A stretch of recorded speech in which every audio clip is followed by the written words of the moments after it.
Entonces, buenas noches a todos, bienvenidos de nuevo a Parabellum. Esta noche hablaremos sobre el conflicto en Medio Oriente porque, como veremos, continúa. Hablaremos también de cuestiones tácticas. Los misiles en la base de Diego García, ¿no? El famoso misil en el F-35, así como lo que sucede a nivel político. Porque están pasando muchas cosas, como el envío de los marines, el despliegue del barco Trípoli, que llegó precisamente a Diego García, así que empieza a acercarse a la zona junto con los otros dos barcos.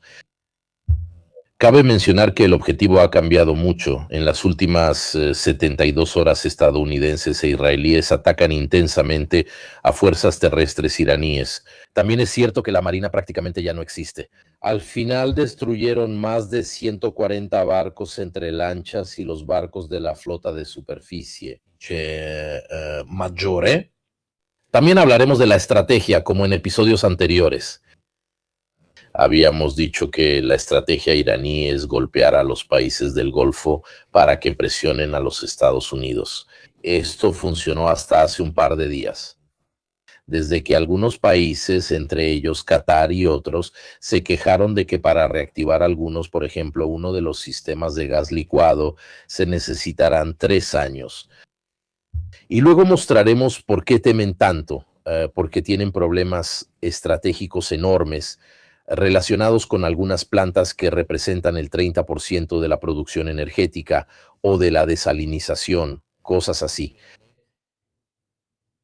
Lo que habíamos mencionado está pasando. La estrategia iraní podría llevar a estos países no solo a presionar a Estados Unidos, sino también a cruzar la línea roja y convertirse en copartícipes con tal de cerrar esta historia porque se dan cuenta de que los estadounidenses no son capaces de hacerlo. También explicaremos por qué la estrategia iraní es difícil de desactivar solo con fuerzas aéreas, los famosos túneles, etcétera, su defensa en mosaico. Porque todos vimos en la primera semana que el lanzamiento de misiles y drones disminuyó, luego hubo un repunte. Ahora no son tantos como antes, pero siguen siendo unos 100 drones y 30 o 40 misiles de forma constante. Esto significa que constantemente salen y usan la técnica de dispara y escapa. Es decir, la camioneta sale, dispara y regresa. ¿Y de estos tienen en cantidades realmente infinitas? Primero abordemos temas políticos o de marketing, ya que algunos especulan con esta guerra. Y más allá de las bromas de Trump, ha habido movimientos realmente grandes. Leonardo Lanzara y Eduardo Fontana se encargan de lo técnico, Daniel Moro de lo político en América. Adelante, Daniel. Empecemos justamente con la declaración de Trump, donde dice que tuvieron una conversación larga y productiva sobre una resolución completa y total de la hostilidad en Medio Oriente. Hablan de los iraníes, pasan 2 horas y ellos dicen que no hablaron con nadie y que algo ocurrió. Adelante. Gracias por la invitación. Entonces empecemos por esto, porque Trump terminó de hablar hace 8 minutos en la Casa Blanca y volvió a tocar este tema. Es decir, él básicamente dijo, estamos hablando con la tercera generación. Mató a la primera y segunda fila, ahora solo queda la tercera. Habló de este grupo como una especie de grupo de adolescentes, un poco fanáticos, pero bueno, unas criaturas, como se dice en Roma. La cuestión es que si triangulamos los 3 países que parecen más activos en este frente, o sea, Egipto, Turquía y Pakistán, mi impresión, viendo también lo que se dice en Washington, es que sí hubo reuniones, probablemente no de forma directa. El mensaje es claro, él se metió en una situación donde, como muestran las encuestas, ha caído mucho en los últimos días, en la cual evidentemente estaba convencido, ya es opinión común, de resolver el asunto al estilo venezolano. Se dio cuenta de que estos no tienen ninguna intención de ceder, pero como decías tú, tampoco los países del Golfo habían percibido cuán drástica podría ser la reacción de Irán una vez que fuera atacado. Esto le ha abierto un problema colosal en el Golfo, no solo eso. Pero ustedes ven, especialmente yendo a Asia, que esta situación de falta de petróleo, de energía y así sucesivamente está provocando daños en todo el mundo. Él no habló en este encuentro que duró aproximadamente 40 minutos y terminó hace apenas unos minutos. No habló de cuestiones de inflación, del costo de la vida, porque no tiene ningún interés en sacar el tema. No habló del Líbano, si quieren luego vemos de entender, porque a Trump suele interpretársele más por lo que calla que por lo que dice. No dijo una palabra sobre Israel, no dijo una palabra sobre el Líbano, excepto que solo dijo cuando lo dejaron hablar. 2 minutos de tiempo. Se sabe que Trump solo tolera lo máximo de otros. Son pocos minutos. Dijo que es una operación completamente estadounidense con los israelíes. Como decir, estamos ganando por mucho, dijo Exet. No ha habido nunca nadie tan bueno como nosotros. Dicen que tienen las fuerzas armadas más importantes. Hizo solo una broma típica que él hace sobre Ucrania, así que Zelensky, Putin. Yo estaba convencido de resolver la cosa, pero bueno, estos dos realmente no me imaginaba que realmente se detestan, dice, pero mira, nunca se detestan. La esencia es que mi impresión, lo digo como viejo periodista, viejo en todos los sentidos, es que esta noche italiana, tarde americana, verá qué pasará en los próximos días. O sea, a mí me dio la impresión, ahí no estaba presumiendo, en el sentido de que objetivamente no era capaz de decir si lo lograría o no. Digo una última cosa, luego ustedes que son los expertos militares. O sea, en camino, como decía Mirko, están llegando los paracaidistas. Ahí. Esto puede presionar las conversaciones que mencionan, que según yo ahora son indirectas. Y de todas formas, quien sigue este canal lo sabe, suceden más bien con este personaje que es presidente de la Cámara, que no se entiende hasta qué punto. Parece una especie de versión iraní del dúo Whitcock-Kushner. Parecen Totó y Pepino que los mandan por el mundo sin intérpretes, sin mapas, a hablar de no se sabe qué. Y luego resulta que en realidad los iraníes no tienen ninguna intención de renunciar al arma atómica. Sobre esto él insistió 56 veces. Irán debe olvidarse de tener el arma atómica. Ni hablar. O sea, dije que no y dije que no, y luego que ellos vean qué hacen, eso es todo. Vamos a conectar algunos puntos, ya que en el texto previo de Trump hay una parte secundaria. Recuerden que ya le tendieron la trampa de hacerlo venir a hablar. Y luego los israelíes aprovecharon para atacarlos. Entonces, en mi opinión, están bastante pegados al muro. Hay un enorme problema estratégico. Estas son las vulnerabilidades que tienen Bahrein, Qatar, Kuwait, Emiratos Árabes Unidos, Israel, Arabia Saudita, Omán, Jordania e Irak dependen mucho de una sola instalación, en el sentido de que todos tienen al menos una instalación. En el caso de Bahrein, incluso 3 instalaciones que representan casi el 30% del agua potable, del agua desalada y de la energía eléctrica. Si atacas esas 3 instalaciones en Bahrein, pierden el 30% de agua potable, desalada y electricidad.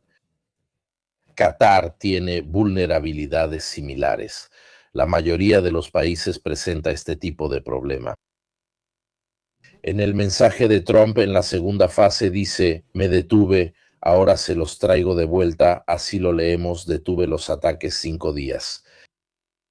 La guerra será pospol prácticamente por 5 días. Contra las centrales energéticas iraníes, las instalaciones energéticas, ¿qué pasa si él en 5 días empieza a atacar estas instalaciones energéticas? Muy probablemente los iraníes harán lo mismo. A los países del Golfo, y esto es algo que los países del Golfo no pueden permitir porque tienen esta vulnerabilidad intrínseca. También hay un cambio. La estrategia iraní de ejercer presión, de causar daños a las monarquías del Golfo para presionar a los estadounidenses, Ahora poco a poco las convierte en parte activa. Las últimas noticias, si quieren discutirlo, Leonardo y Eduardo, tienen que ver precisamente con el hecho de que no solo Arabia Saudita ha pasado de ser pasiva a decir no respondemos, nos reservamos una posible respuesta, pero parece que están presionando a los estadounidenses para que terminen con esto e incluso para coparticipar. Y lo mismo ocurre con los Emiratos Árabes Unidos. Si empiezan dos, después llegan todos los demás. Cuando hay un riesgo tan alto y él ataca el sistema energético en 5 días, ellos saben que probablemente perderán esos sistemas.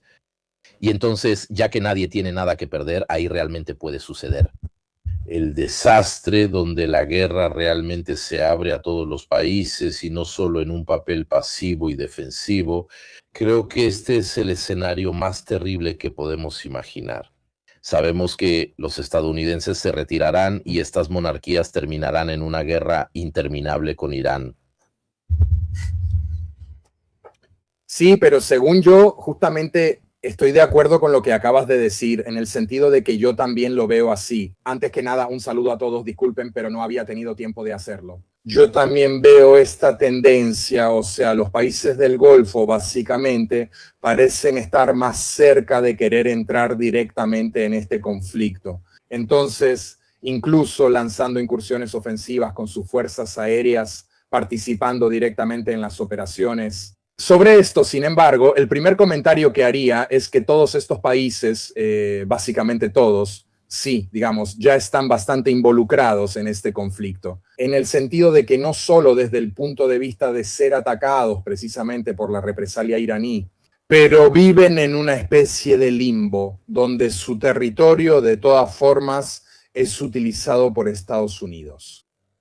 Ya sea porque precisamente los sobrevuelan incluso en algunos casos para el uso de bases aéreas. Siempre un poco, digamos, negado, pero que al final salió a la luz en estas semanas, incluso una de las bases aéreas más utilizadas, aquí incluso, pero llegamos a Jordania, es precisamente en Jordania, así que una de las bases aéreas más utilizadas por la aviación estadounidense está en Jordania, país que al inicio de la guerra se declaró neutral. Todos viven en un limbo, con la añadidura de algo que, digamos, se ha documentado más precisamente en los últimos días. Varios de los países del Golfo también han permitido el lanzamiento de misiles ATACMS, o mejor dicho, no de ATACMS, sino de los sucesores de los ATACMS. En algunos casos, en fin, desde su territorio con sistemas HIMARS estadounidenses. Esto sucedió ahí, ya que no vendrían de otros lugares. Hay videos también. Entonces, esta premisa para decir que sí, básicamente se corre el riesgo de una escalada. Observando a las fuerzas aéreas y misilísticas de estos países, ahora participan en acciones ofensivas, no solo defensivas en sus territorios. Obviamente, pero en mi opinión ya están bastante involucrados y tal vez no cambiarían mucho los equilibrios. No creo que los arsenales, especialmente de municiones de precisión de estos países, puedan marcar la diferencia al atacar los objetivos importantes hoy en día. Quizás también le preguntaría la opinión a Leonardo sobre esto, o sea, las bases de misiles subterráneas y así sucesivamente. Entonces pienso que no podrían hacer mucho más de lo que ya hacen, obviamente, Estados Unidos e Israel. Mientras que, por otro lado, como bien señaló Mirko, se corre el riesgo de sufrir daños críticos a infraestructuras realmente esenciales. En las primeras represalias iraníes de la primera semana ya han golpeado un poco, como dice un hombre, con un loco, un loco, no un hombre muerto, estos países del Golfo entonces. La primera represalia ocurrió, todos la vimos, y en mi opinión no se hizo con la intención de atacar las plantas de desalinización. Entonces no intentaron realmente atacar las infraestructuras más críticas, pero ya demostraron que pueden atacar toda una serie de sitios. Se supone que están protegidos por sistemas antimisiles balísticos muy avanzados o defensas aéreas importantes. Esto para decir que si se hace la prueba, todo o nada, estos países se unen directamente al conflicto. Como han dicho, yo también estoy de acuerdo en que existe la posibilidad muy real de ver estas infraestructuras dañadas o atacadas. porque no han demostrado en los primeros días saber defenderlas, en fin, lo suficiente de este tipo de ataques iraníes. También dependerá de las reservas y de la capacidad iraní para seguir lanzando misiles y drones, que sin embargo hasta hoy parece seguir manteniéndose en un nivel peligroso. Eso es. Me toca a mí. Sí, hola a todos. Sí, es absolutamente correcto. Yo la cuento así. Cuando comenzó esta historia, Irán tenía dos estrategias posibles. La primera, atacar objetivos militares. Y eso es todo, así que lancé todo lo que tenía contra las bases en el Golfo. Punto. Un enfoque no asimétrico, pero un poco menos. Y luego la segunda posibilidad, atacar también objetivos civiles para hacer lo que después sucedió. O sea, ejercer presión política y diplomática sobre los países del Golfo en tierra, de manera que se afectara a la población, el sentido de seguridad, la oportunidad de lo que se está haciendo a nivel político y presionar a Washington para que detuviera este ataque a lo elegido. La segunda posibilidad, un enfoque mucho más estratégico. Sacrificaron arsenal que pudieron usar para atacar la base de Salti en Jordania u otra base estadounidense cercana para ejercer presión política. ¿Correcto? ¿Incorrecto? Por un lado, podrían haber atacado con más fuerza objetivos militares para tener menos cosas que les llegaran en contra. Porque admites que empiezas a golpear, como ya ha pasado, más aviones de reabastecimiento, más cazabombarderos, más, y así te llega menos de todo eso. Y en cambio eligieron un enfoque más político, más estratégico. Tiene sentido, no sé si funcionará lo que decíamos con Mirko desde el principio, era esta elección más estratégica de Irán que tiene sentido. Es peligrosa porque puedes ganar más enemigos. Al principio, los países del Golfo respondieron con la nota de enérgica protesta que le gusta al general Capitini y no dijeron mucho más. Ahora, después de un par de semanas, ya empezamos a ver a algunos que se están impacientando y que deseará intervenir militarmente. Arabia Saudita, para hacer una fuerza aérea de la zona del Golfo, quizás sea la mejor, la que tiene un poco más de tradición, un poco más de entrenamiento. No sé cuánto, porque hay alguien que no menciono, que dice que las fuerzas aéreas de Qatar, de los Emiratos Árabes, son más de desfile que otra cosa. No tienen capacidades operativas reales, tienen aviones bonitos, buenas armas, pero realmente no son capaces de llevar a cabo misiones. No lo sé, pero yo también tengo la duda. En este punto, Irán, y concluyo, debe sacar las conclusiones de su elección estratégica. ¿Hizo bien o hizo mal? Ahora lo vamos a descubrir. Mientras tanto, hemos notado en los últimos tiempos muchos más ataques hacia Israel. Digo bien, Mirko, ha habido un desplazamiento de las actividades. Ahora les mostraré una gráfica algo desfasada en números hecha por Anadolu, que es turca y quizá exagera. Pero la historia también es innegable, así que no vean los números, que según yo son el doble o el triple de los de todas las demás fuentes. Es innegable lo que vimos entre el 28 de febrero y el 15 de marzo. Miren las flechas, es Irán atacando, más o menos distribuidos un poco hacia todos, bastante hacia los Emiratos Árabes Unidos, bastante hacia Kuwait, también en menor medida Arabia Saudita y Bahrein. Si se fijan, desde el 16 al 18 de marzo en adelante, prácticamente dejaron de atacar Omán, Jordania, Qatar, Bahrein, Arabia Saudita, Kuwait, etc. Y todo se concentró hacia Israel. Sí. Lo cual tiene sentido porque digamos que la cabeza de esta idea está más cerca de Tel Aviv que de Washington. Lo podemos decir o nos van a tomar por conspiranoicos, gente que solo habla de los archivos de Epstein. Seamos honestos, hay mucho aporte israelí detrás de esta historia y quizá los iraníes se han dado cuenta de que su estrategia, muy estratégica, muy política, más o menos funciona y entonces empiezan a golpear fuerte a Israel para convencerlo. Y aquí creo que tarde o temprano hablaremos de las tasas de interceptación porque algunos logran pasar, ¿verdad? Sobre Israel hay mucha censura, los periodistas son bloqueados, etc. Estos son los datos, se puede notar la disminución. 28 de febrero entre misiles, drones, 350 misiles, 800 drones, etc. Se puede ver claramente que alrededor del 8, entre el 8 y el 9, hay una caída increíble. Notarán que se mantienen constantes y ahora los misiles incluso suben un poco, ya que obviamente se vuelve difícil usarlos, luego lo veremos. Los están cazando, circulan muchos videos de drones bombardeados bajo puentes o fuera de túneles, etc.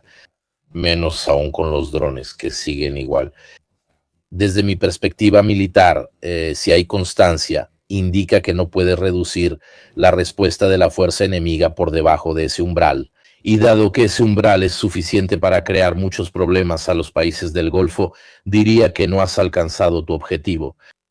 Agrego una cosa, de este gráfico es evidente un detalle, quizás que se nota poco. Los misiles que ven, esos en rojo, incluyen en teoría tanto los balísticos como los de crucero, pero según tengo entendido en este caso, en su mayoría son balísticos. Los iraníes usan mucho los balísticos y es cierto que parecen pocos al verlos así. Imagina 1015 misiles balísticos diarios durante meses. Si van a ver el conflicto ruso-ucraniano, que obviamente tiene una cantidad estratosférica de armamento lanzado, 1015 misiles balísticos al día no es para nada poco.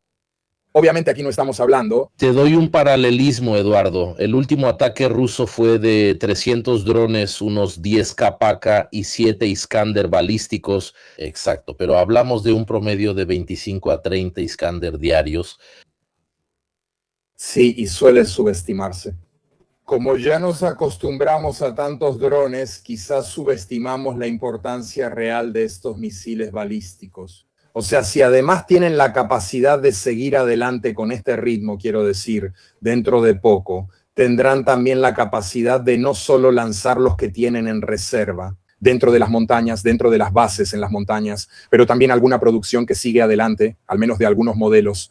Ahora, si no me equivoco, en este gráfico contaron hasta 1.400 misiles lanzados, la mayoría balísticos. Los datos sobre las reservas de armas balísticas de Irán obviamente cambian dependiendo de quién los revise. Pero si la guerra siguiera así durante meses, evidentemente esas reservas iniciales se agotarían. En esencia, y será la prueba definitiva de que no se logró, por parte de Israel y Estados Unidos neutralizar toda la producción, en esencia, de armas balísticas. Es uno de los objetivos claves si Irán logra conservar y trasladar parte de la producción de al menos un modelo balístico de corto y uno de medio alcance. Pongámoslo así, lo mínimo indispensable para seguir amenazando al menos a Israel y a los países del Golfo, si logra establecer una producción de estos dos modelos.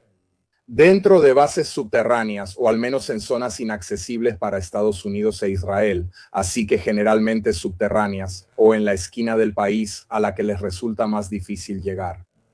Esta carta es muy importante, la revisaré. Si la guerra continúa y se vuelve general como la rusa-ucraniana. Ahí quiero ver, ahí entrará en juego lo que se mencionó al inicio de la guerra sobre reservas y producción de interceptores. Una cosa es si dura 1 o 2 meses y otra si se extiende más, con un adversario capaz de lanzar 10. Perdón, no necesitan lanzar 100 misiles, ya vimos cuando lanzaron 300.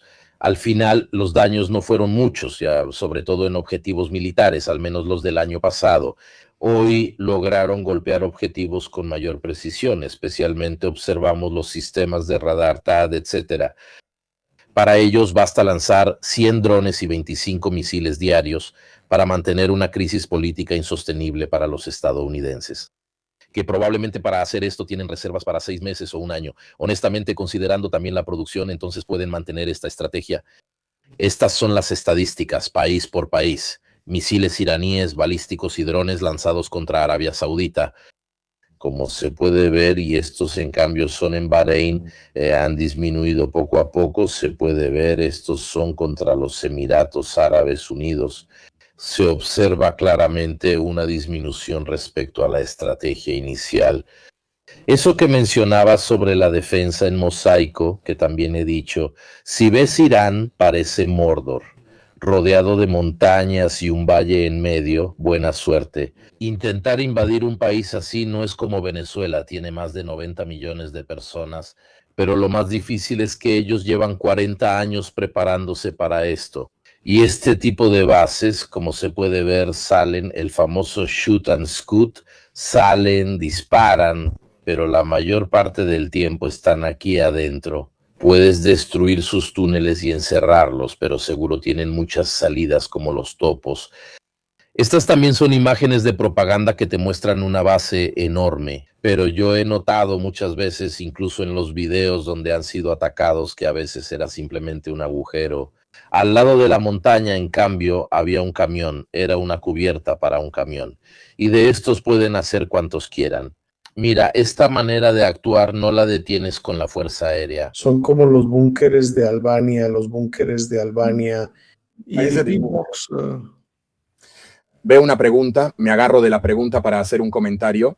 Era la pregunta sobre cuántos lanzadores tendrían todavía en servicio en ese momento. Uno de los discursos que más circulan desde que empezó esta última guerra es nosotros, principalmente los israelíes, afirman que fuerzas israelíes o estadounidenses destruyeron muchos lanzadores. Al principio, de forma optimista, se decía que se había neutralizado gran parte de la amenaza iraní. Ahora, evidentemente por los datos que hemos visto, esto probablemente no es tan cierto. Quiero señalar que, ante todo, obviamente no lo sé. Bueno, la respuesta es que no sé exactamente cuántos pueden tener todavía. Yo diría que desconfíen de cualquiera que les diga que lo sabe. Esa sería mi primera respuesta. Pero sobre todo, desconfíen de esos números, de los números que circulan incluso en los medios de comunicación principales. Generalmente esos son de fuente, en este caso, israelí, porque hablan de cientos, ¿no? Si no es que la última vez llegamos a 300 o algo así, lanzadores que luego ellos dicen que están entre destruidos e inutilizables, así que también ellos se cubren un poco. Con esta declaración, considerando las evidencias visuales de sus videos y sus incentivos para mostrarlo, porque obviamente, además se trata de ataques de precisión, así que buena parte, de hecho, según yo, la totalidad de estos ataques está grabada básicamente con evidencias visuales. Hemos llegado a cerca de 40 lanzadores alcanzados destruidos, y no 300, eso. Primero, cuidado con considerar los lanzadores como algo tan irreemplazable. Son camiones con, un sistema telescópico de lanzamiento, una rampa que se mueve, según yo no es nada tan de alta tecnología. Eso, se enfocan un poco demasiado en como si fueran básicamente insustituibles, mientras que una de las producciones más fáciles que pueden reiniciar es precisamente la de los lanzadores. Luego tú hablas de lanzadores, de misiles y drones. Ah, exacto, es exactamente eso. Es una APCAR con una rampa, prácticamente sí. Pero a veces basta con tener solo un balcón, ni siquiera necesitas el APCAR. Hay alguien que te lo lleva ahí y ya. Mostraré más gráficos para evidenciar el cruce de datos. Se observa una gran caída inicial y luego estabilidad. Como ven, los datos son parecidos en 30, 20, 25, 38 y cerca de 100 drones. Como pueden ver, con esta tendencia constante, los mercados sienten presión. O sea, para las aseguradoras navales que vuelen 25 drones o que vuelen 100, que lancen 10 misiles o que lancen 30, no cambia absolutamente nada. El hecho es, te aseguran aunque vuele uno, así pueden mantener más, se están adaptando y probablemente incrementen. Por cierto, no se puede hablar de los misiles, pero están las minas. Los barcos no solo deben lograr eso. En Hormuz se requieren cosas más desechables, baratas y abundantes. Incluso drones navales suicidas y FPV pueden llegar ahí. Harán pocos daños, pero si matan a la tripulación del barco, quizás ya no la encuentres tan fácil. Solo quieren hacer su trabajo. Pobrecillos, con que te den en la parte propulsora de una vez. Así que volvemos al tema político. Los comerciantes del petróleo, después del anuncio de Trump y la negación de Irán, apuestan por los futuros y ganan dinero. Hubo un movimiento de, si no me equivoco, no, 1 billón por 650 millones. Si nos quieres explicar, Daniel, por qué hablan de esto y cómo es prácticamente una misión esto adelante. No solo hablan de eso, sino que si revisan en las diferentes redes sociales prácticamente de todo el mundo, hay un consenso raro. En estas situaciones, o sea, prácticamente todos dicen que ocurrió un insider trading colosal pocos minutos antes de que Trump hablara. Y si vas exactamente al quinto, aquí está, en el quinto párrafo del comunicado BBC, está la reacción de la Casa Blanca ante una acusación que prácticamente ve unánimes a los mercados. La Casa Blanca dice que nosotros combatimos el uso de información privilegiada, como decir y no decir, pero básicamente es algo que nació dentro de nosotros. La otra consideración, que en cambio es de tipo político, que te lleva a toda la organización de esta segunda presidencia de Trump, es que la SEC de Nueva York, entonces el organismo que en teoría debería combatir el uso de información privilegiada, lo último que se les ocurre hacer con este presidente es ir a ver si por casualidad alguien se hizo rico en 15 minutos. Entonces no solo tienes un pésimo mensaje de tipo corrupto, básicamente, tú robaste, digámoslo así, tú robaste. Y por la declaración, por la respuesta que da la Casa Blanca a la BBC, hay una especie de admisión que todo surgió y es lo más probable del mundo. Porque realmente era muy difícil intervenir con tan pocos minutos de anticipación en un hecho como este. No puedes mover Comunque la coscienza. no puedes mover $650 millones en una hora sin estar preparado. Absolutamente. No solo eso, sino que también debes tener un sistema que esté listo para recibir este tipo de apuesta. Y debes, insisto, saber que aunque te lleguen a atrapar y tal vez algún periodista de investigación te descubra en los próximos días, la SEC no te hará absolutamente nada.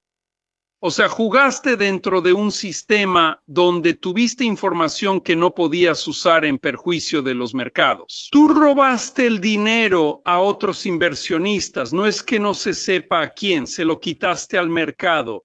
¿Quién debe vigilar la corrección del mercado? Ya sabes que de todos modos te deja llevarte el botín. Y buenas noches a todos. Estas son operaciones, y cierro con esto, que en realidad desde el inicio de la segunda presidencia de Trump han sido registradas. Los hijos se han convertido en el chiste de muchísimos podcasts estadounidenses en Internet.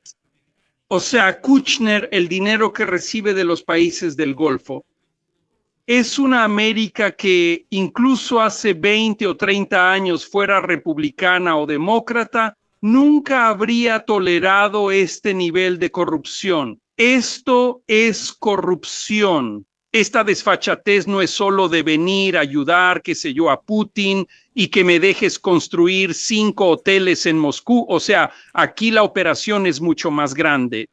¿Tú qué tienes? Una cierta cantidad de poco. ¿Recuerdas el inside trading en la Primera o Segunda Guerra del Golfo? No, de este nivel no, yo de este nivel nunca. No solo eso, pero si lo piensas, se sigue insistiendo en que esta alegre copia me recuerdan a Totò y Pepino en la Plaza Duomo de Milán, escena famosa, Nouveau-Levin, Savoir, Whitcock y Kushner todavía la venden como dos ingenuos que andan por el mundo, hacen desorden, entienden poco y a Trump le parece bien así.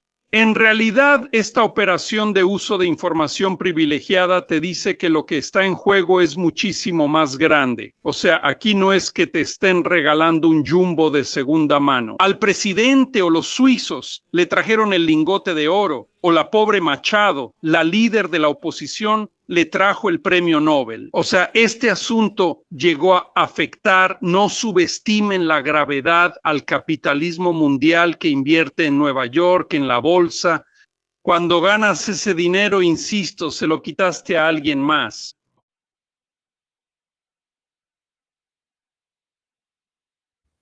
Quizá no inviertan más en Europa. No, es lo contrario. Estaba notando esto tras esas especulaciones. El hecho de que muchísimos buques gaseros que iban hacia Europa mientras pasaba este desastre, mírenlas, estas eran la Mistral, la Sincima, el Izardea, miren el recorrido que hacen. Van todas a Asia, miren, se está creando también un gran problema desde este punto de vista. Cosas que habían sido ordenadas por Europa, como en Asia, ofrecieron más, se dirigieron hacia allá. Estas son algunas de las gaseras más importantes que iban en dirección a Europa. Mira cómo de repente, mira la fecha, porque esto es lo interesante, de repente todas cambian de rumbo. Prácticamente invalidan sus contratos de adquisición porque recibieron ofertas mayores y todas se van a Asia. Esto es lo que pasa. Y luego te preguntas por qué tenemos 40% más en el gen. Además, Trump ha amenazado. Luego abordaremos el tema europeo, participen y vengan porque estas cosas cambian mucho. Cartas sobre la mesa. Por suerte ya casi es primavera, así que se espera que para el periodo invernal el gas ya haya vuelto. Pero también el tema que vimos en Italia con la maniobra de Meloni de quitar los impuestos especiales por 2 semanas, algo así, son cosas que calmarán un poco el mercado por algunas semanas. Si esto sigue, en 2 semanas la gasolina volverá a superar los 2 euros.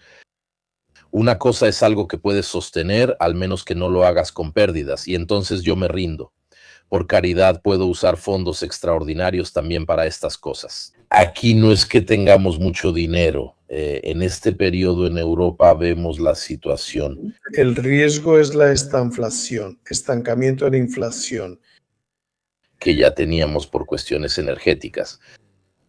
Saltamos de una crisis a otra incluso al recuperarnos. Sobre el corte de gas y petróleo ruso, hallamos fuentes alternativas, aunque algunas también eran suyas, pese a la larga dependencia. El punto es que no reemplazas el 20 o 30% del suministro de una vez.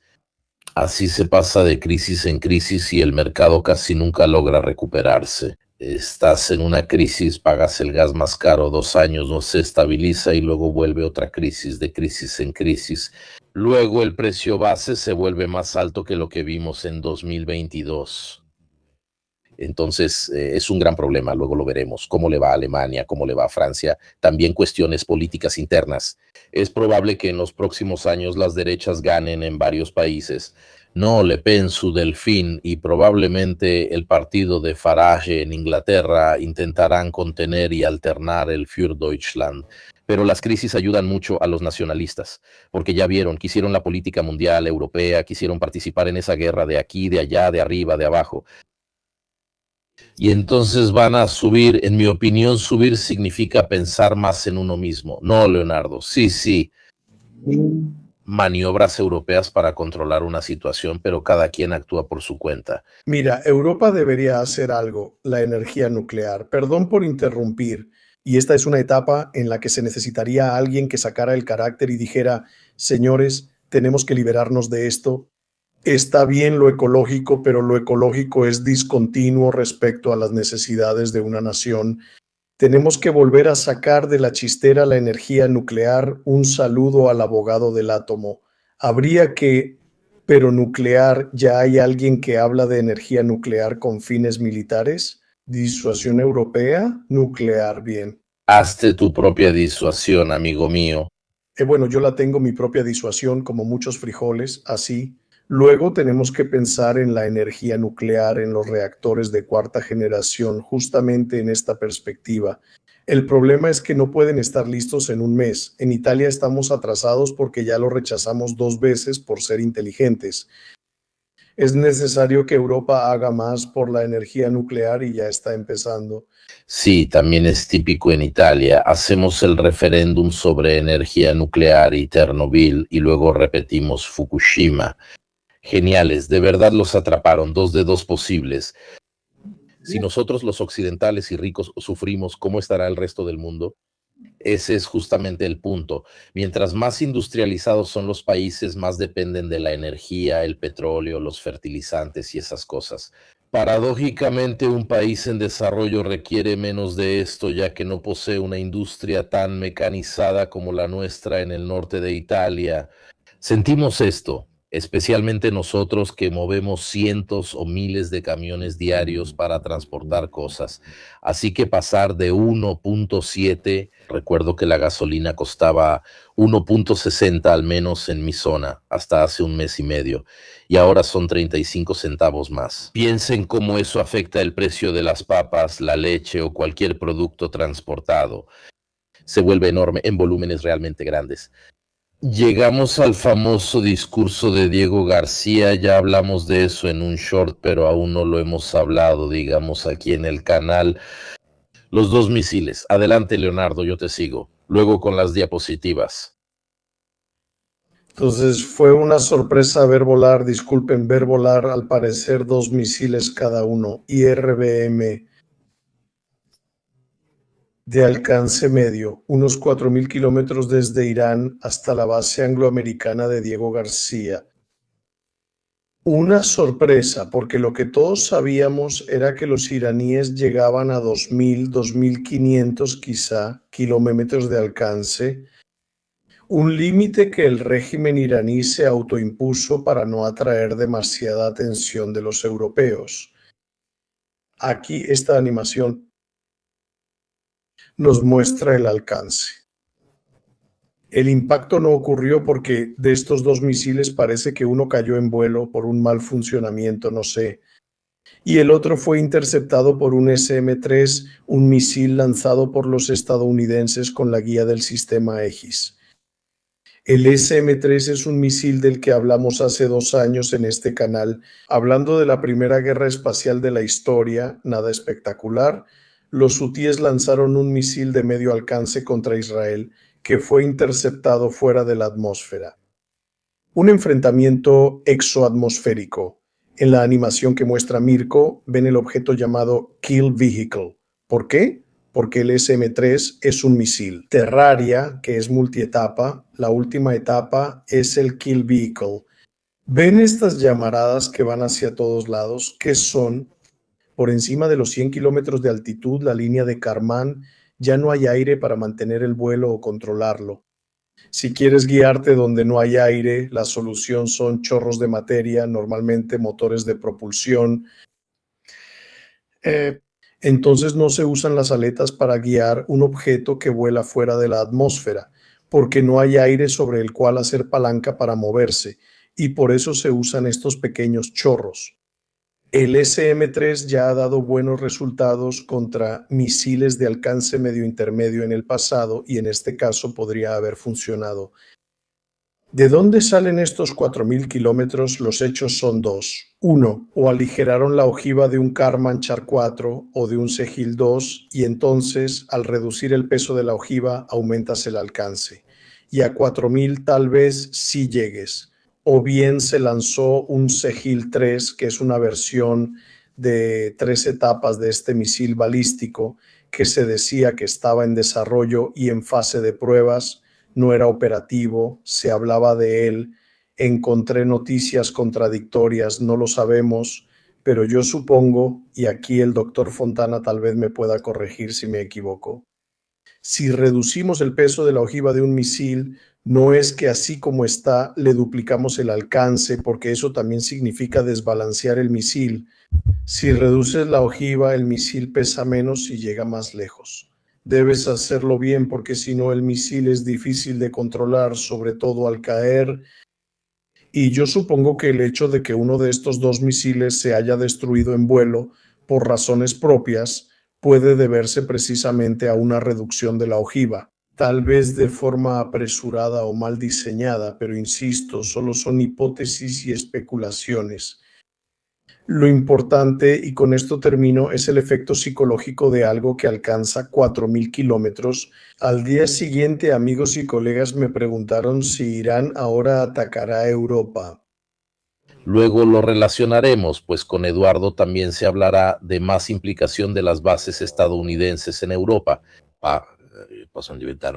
Porque las que están en Medio Oriente se están volviendo cada vez menos activas porque sufren cada vez más daños con el tiempo.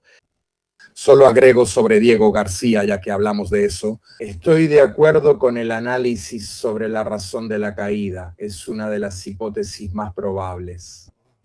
habiendo modificado tal vez con prisas, digamos, con poco tiempo disponible, uno de los misiles que en teoría llegan a los 2.000 a 2.500 kilómetros como máximo. Obviamente existe la posibilidad de crear una especie de prototipo que está un poco modificado, no sujeto a fallas. Agrego que, si no me equivoco, los estadounidenses dijeron que el que fue derribado, creo que sí, o ese o el otro, pienso. El derribo ocurrió a 3.200 kilómetros de Irán, es decir, aún no llegaba a las bases. Los SM-3, como vimos, interceptan mucho antes del impacto. Entonces, esto para mí es un factor importante, porque no quiere decir tampoco que tengamos la certeza de que lleguen hasta Egobercia, pero podrían hacerlo.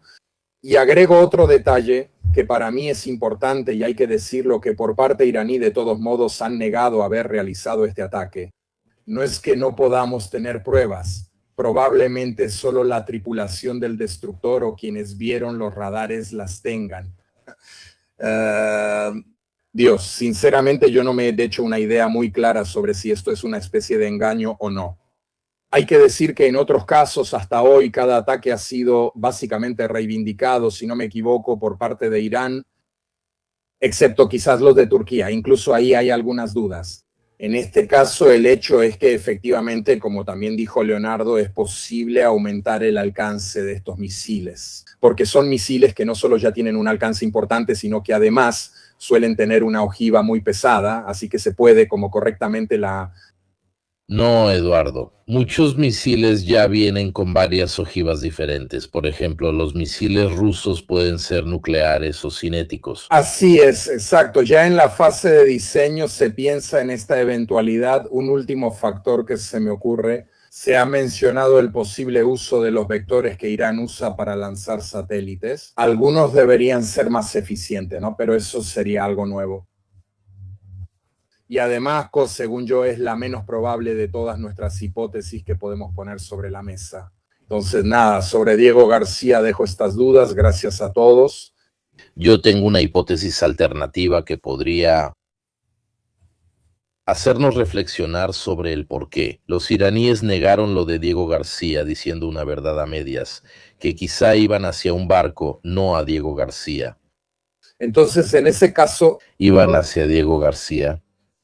Pero si debemos creer en la distancia a la que ocurrió el hecho, el incidente fue a 3.200 kilómetros. Recuerdo que una fuente iraní antes de la guerra mencionaba misiles balísticos antibuque de hasta 1.500 kilómetros, lo cual es realmente impresionante. Incluso 3.000 kilómetros lo considero totalmente inverosímil por el simple hecho de que desde que lanzas el misil, cuando, bueno, cae el barco, para ese momento ya se ha movido. Ni siquiera sé, quizá hasta 6.070 kilómetros, lo cual me parece inverosímil.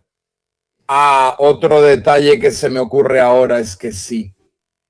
¿Es cierta la dinámica que relatan fuentes estadounidenses e israelíes sobre el intento de ataque? Si solo creemos en la cifra de 3.200, supongamos que logran llegar ahí.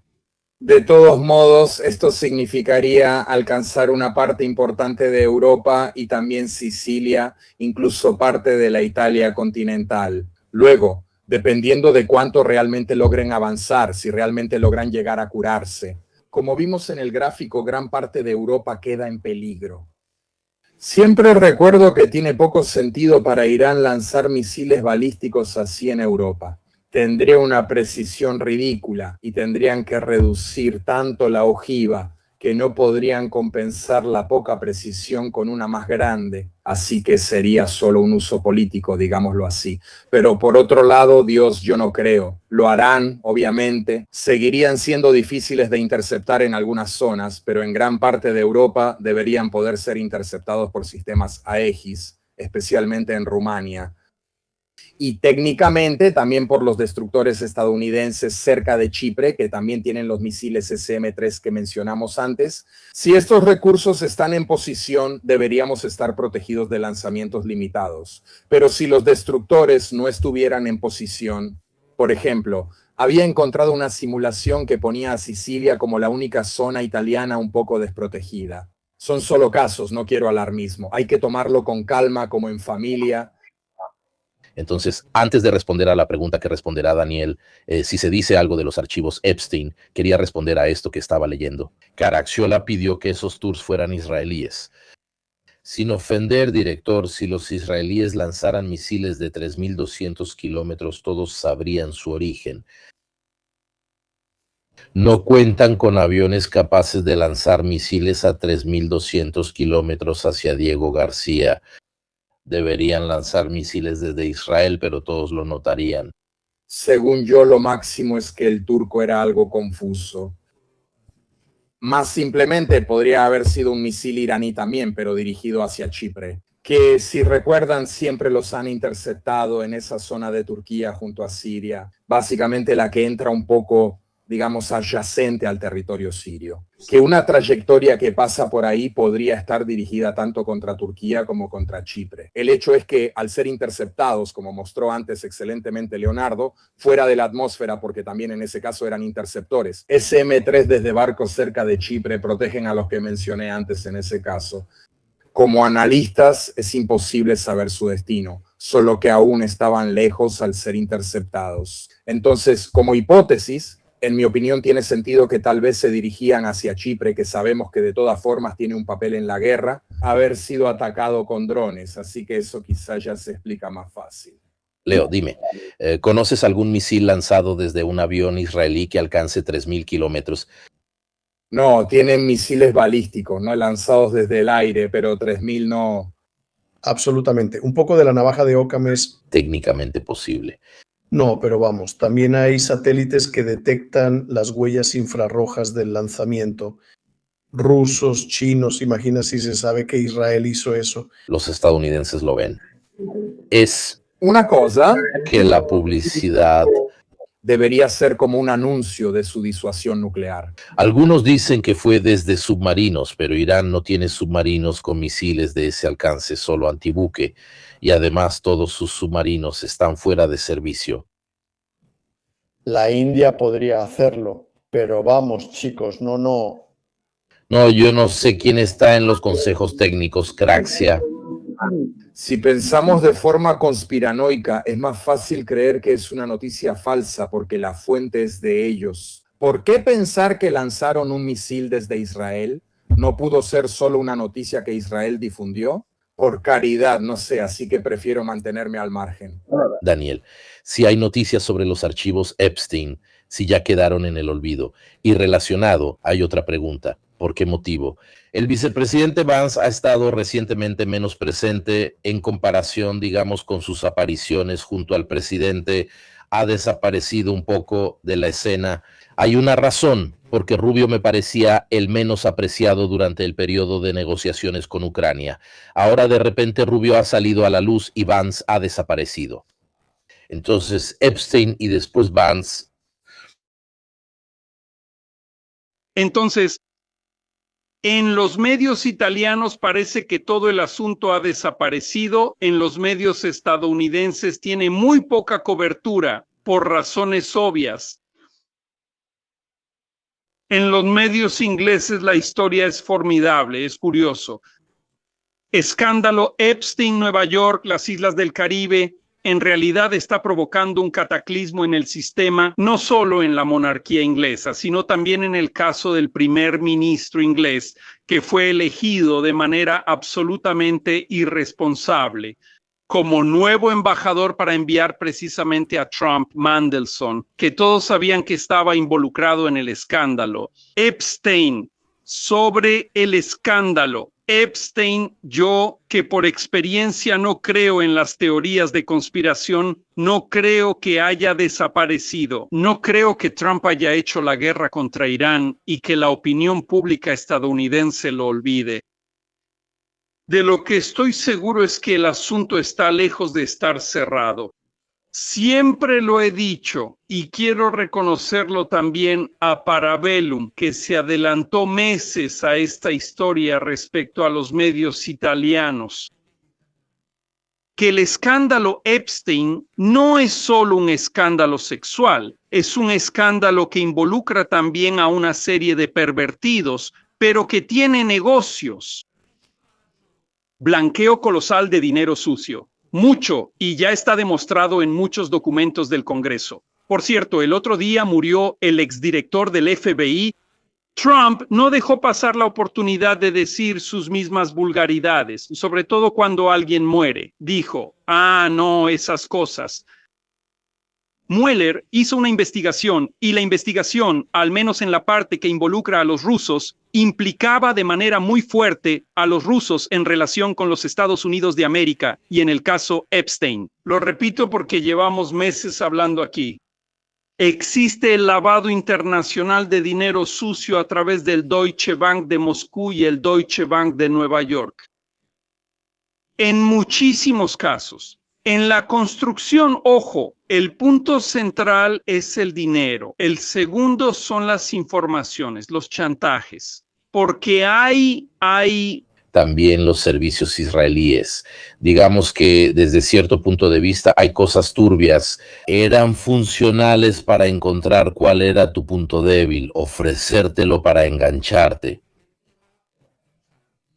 Después se hablaba de negocios, contactos y más temas.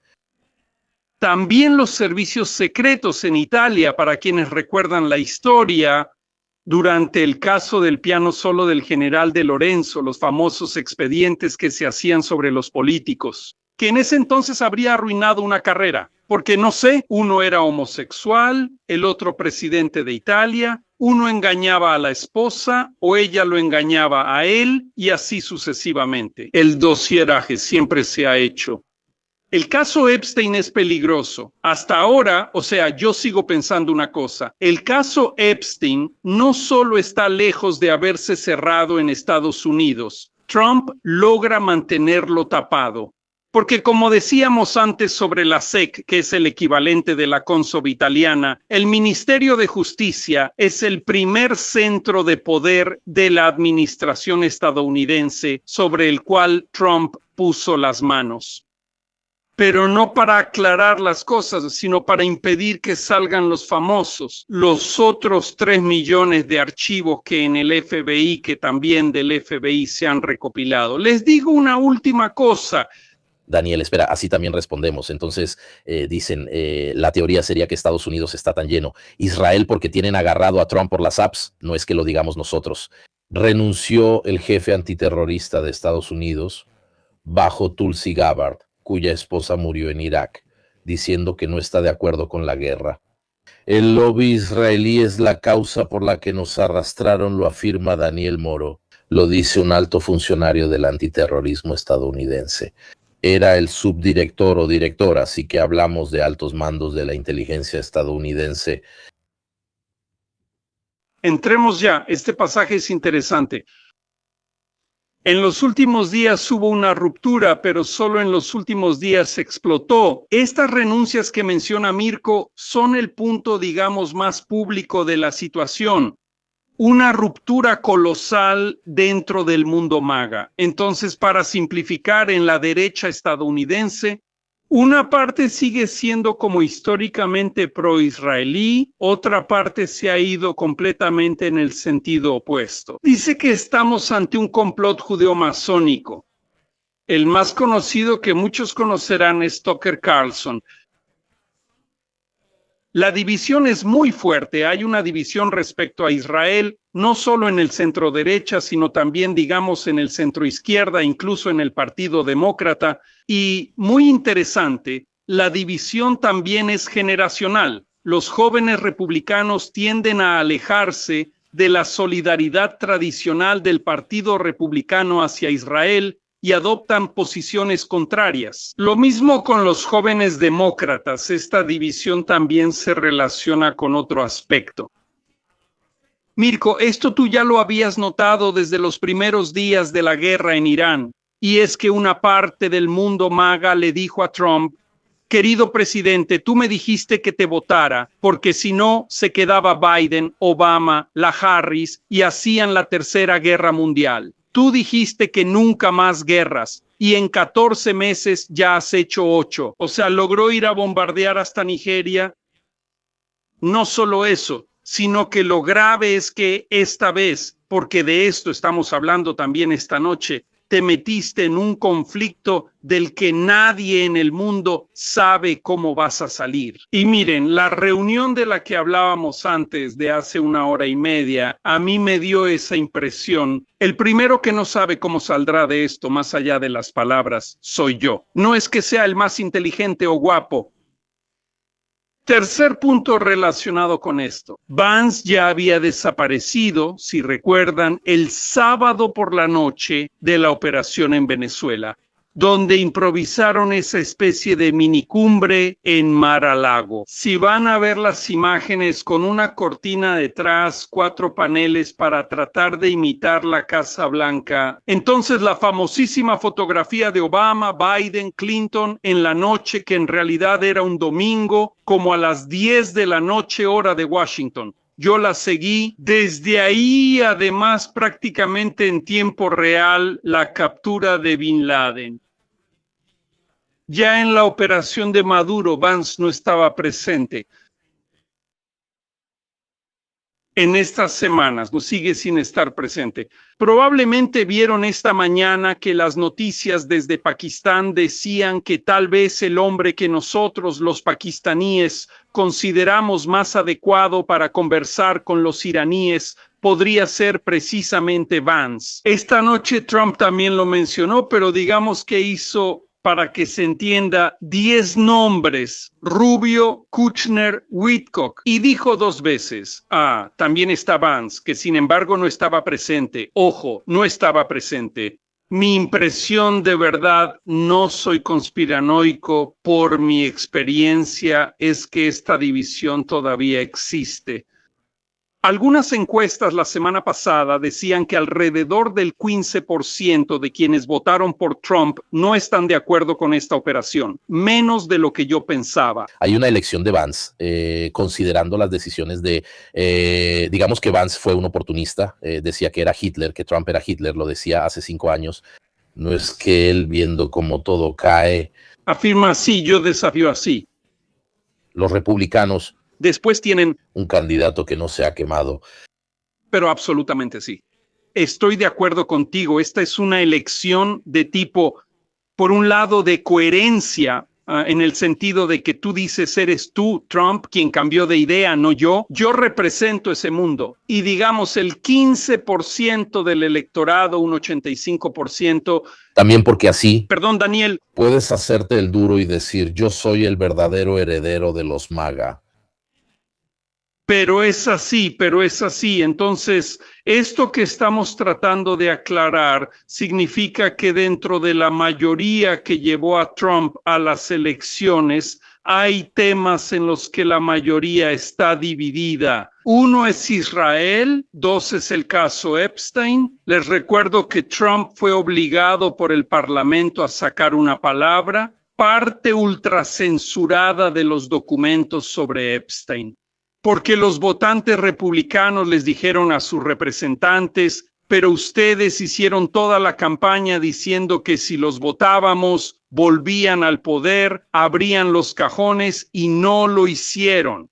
Entonces, y tienes en este punto el tercer tema, que son los MAGA, o sea, sobre 3 puntos fundamentales. Por eso insisto en decir que no subestimen a Epstein. Se habla menos de eso, pero no significa que no esté hirviendo la ira de Dios. Les agrego un último detalle. En Londres, la situación grave no es solo de Starmer, es del rey. El rey salió a la luz gracias a uno de los mejores periodistas de investigación, el inglés Andrew Lowney, que es el equivalente de Mike Wolf en Estados Unidos. En mi opinión, ellos son los mejores periodistas del mundo en este tema. Epstein Lowney descubrió que los 12 millones de libras que el expríncipe Andrés pagó a la joven, que luego se suicidó, no los había dado solo la reina, como todos habían pensado durante años, pero de los 12 millones, 2 millones los había puesto él. El actual de Inglaterra entonces no se convierte en, ¿no viste que la mamá protegía al hijo involucrado en el asunto? No, tú consciente. O sea, tenías todas las herramientas para saber que el escándalo Epstein es un escándalo colosal en el que mucha gente, según yo, todavía se están chantajeando entre ellos. Hay una pregunta para ti. ¿Cuál es la posición del patrón oscuro de Vance, Peter Thiel, sobre estas intervenciones? Para este último se trata de dos líos para promover aún más Palantir. Lo vimos con el tema de Palantir en contra. ¿Cómo se llama esa Anthropic, etcétera? Los varios acuerdos con el Pentágono, etcétera. Peter Thiel podría beneficiarse de las reticencias de Anthropic, como hablamos en las transmisiones en vivo sobre inteligencia artificial con Barbato. ¿Qué influencia tiene Peter Thiel en el discurso de Vance? Sé que fue como su mentor y que Thiel tiene sus propias ideas. En fin, te lo recomiendo. Entonces, según yo, habrá que esperar unas semanas para entender cómo evoluciona la situación. Es interesante esta pregunta, sinceramente no lo había pensado, es muy interesante por una razón. Ustedes deben imaginar que la Casa Blanca es simplemente históricamente el terminal de lo que podríamos llamar los poderes fuertes. Poderes fuertes que no son solo los grandes capitalistas, también el sindicato, ciertas administraciones, pero es muy poderosa la lobby judía, por ejemplo, el AIPAC, históricamente muy fuerte y así sucesivamente. Según yo, hay una ruptura incluso dentro del sistema de poder que el día de la toma de posesión de Trump estaba todo compacto, todo aplaudiéndolo. O sea, según yo, hay algo por debajo que también está afectando a lo que podríamos llamar la nueva economía estadounidense.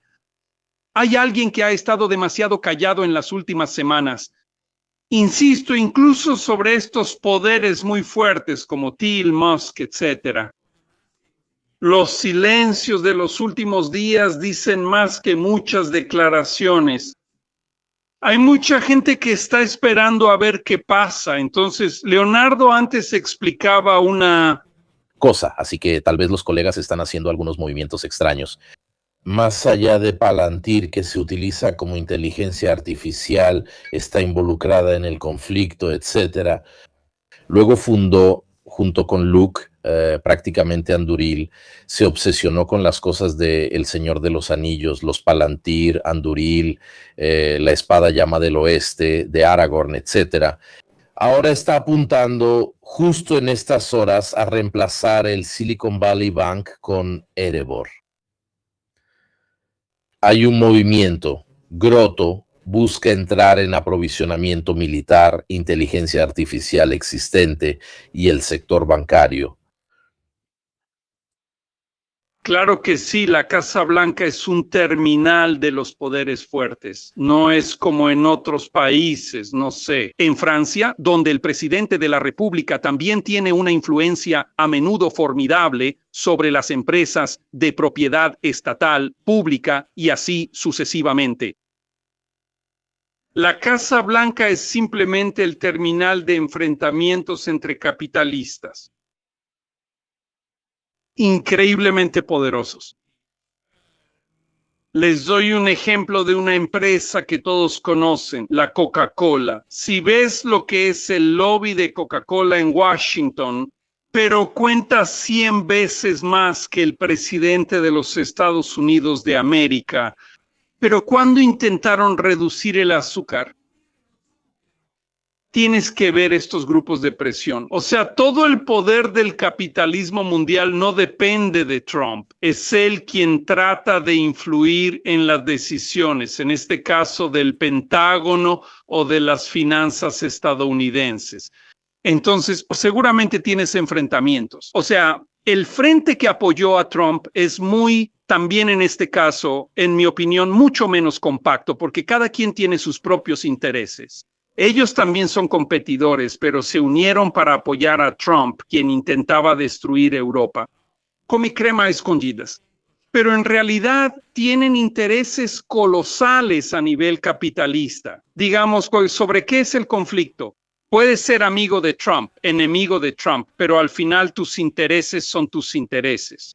Por eso que pase algo, incluso respecto a estos asuntos, yo no lo descartaría. Hay una negociación en curso, pero yo no sé sobre qué bases. Si Trump afirma que hubo una reunión productiva, pero ellos niegan que exista oficialmente, hay contradicción. Quizá hablaban segundas o terceras líneas. No sé en qué bases Witkoff y Kushner trabajan el mecanismo de cese al fuego.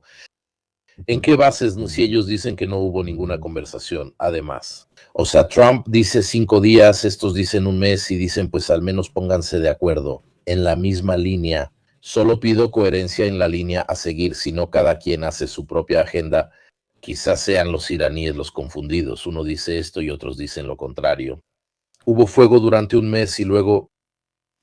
Pero por ahora hay que tomar el de 5 días. Qué curioso, mira en qué día acaba. Lo sé, al final de la semana, no me lo digas. Gracias.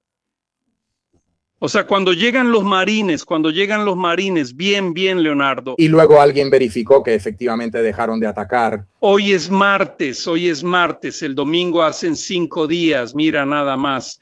Aprovecho porque pusimos algunas cosas en línea que quería sacar en el momento justo, pero también es bonito cuando las cosas surgen espontáneamente, siempre lo decimos. Todos los ataques son al final de la semana, justo en los últimos días. Observa los casos de la vida. Según ustedes, ¿en qué se han concentrado los objetivos estadounidenses en los últimos días? Hemos visto muchísimos videos, no sé si recuerdan, de sistemas de lanzamiento, aviones, barcos, etcétera.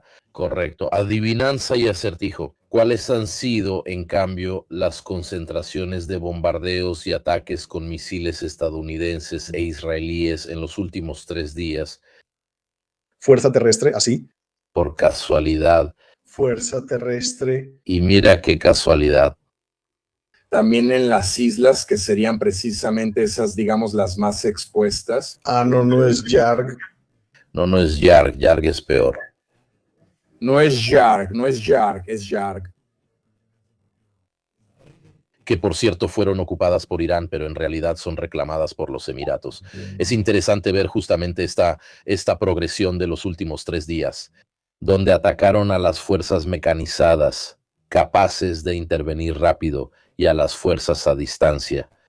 En el estrecho de Hormuz, los Marines hacen una pausa de 5 días el fin de semana mientras bombardean fuerzas terrestres. No necesitas una lámpara mágica ni un paladar especial para ver esto. Uno de los 2 grupos anfibios, confirmado incluso por satélite, llegó a Deco Garcia. No son solo rumores. Fuentes estadounidenses mencionan una división aerotransportada que supuestamente debe estar en alerta. Esto podría abrir una gran conversación.